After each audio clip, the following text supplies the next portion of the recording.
معزز سامعین، welcome to my channel voice of Mona. ہماری آج کی سٹوری کا نام ہے بدلے کی آگ، پارٹ 1۔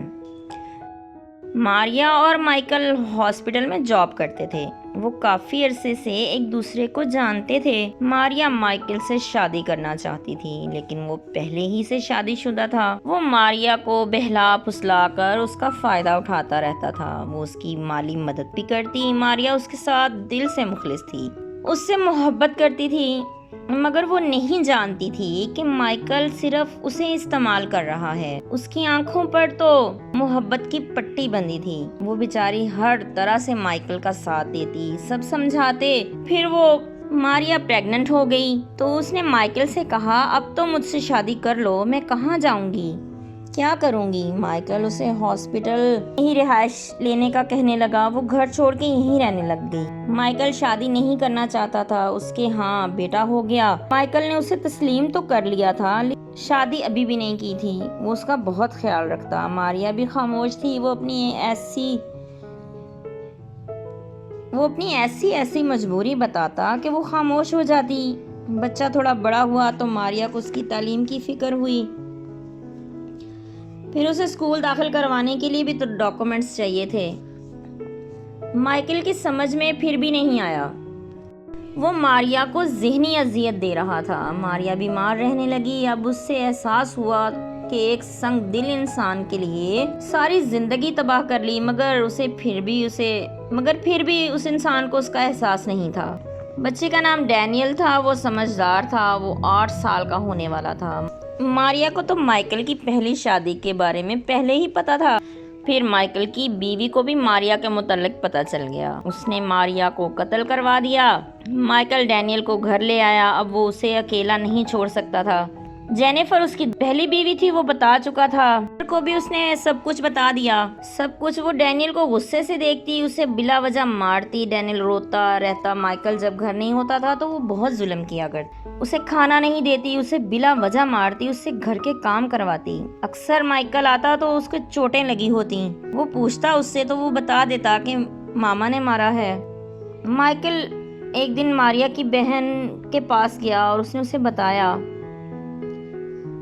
ڈینیل کو میری بیوی نہیں رکھنا چاہتی۔ سوزی نے اسے کہا اسے مجھے دے دو۔ وہ اسے لینے آ رہی تھی۔ وہ جب اسے لینے کے لیے پہنچی تو جینیفر اسے مار رہی تھی۔ پھر گاڑی میں لے کر جانے لگی۔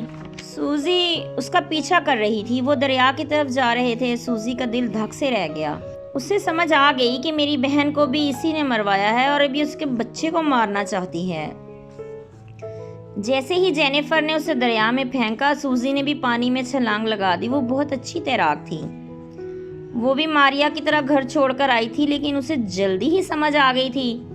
پھر اس نے خود کو سنبھال لیا تھا اور پیسہ اکٹھا کرنا شروع کر دیا تھا۔ سوزی نے ڈینیل کو پانی سے نکالا اور اپنے گھر لے گئی۔ وہ جیسا بھی تھا اس کی بہن کی اولاد تھا۔ سوزی کو اس میں اپنی بہن نظر آتی۔ ڈینیل کو سب یاد تھا۔ وہ اپنی خالہ سے مل کر خوش تھا، لیکن تکلیف میں بھی تھا۔ وہ روئے جا رہا تھا۔ بولا، میں بدلہ لوں گا ان سے جنہوں نے میری ماما کو اور مجھے تکلیف دی۔ مگر سوزی نے اسے کہا، دفع کرو، تم میری حفاظت میں ہو، اب ہمارے پاس سب کچھ ہے۔ سوزی ماریا کے مرنے پر افسردہ تھی۔ کاش وہ پہلے واپس آ جاتی۔ وہ ملک سے باہر تھی۔ پیچھے سے یہ سب ہو گیا۔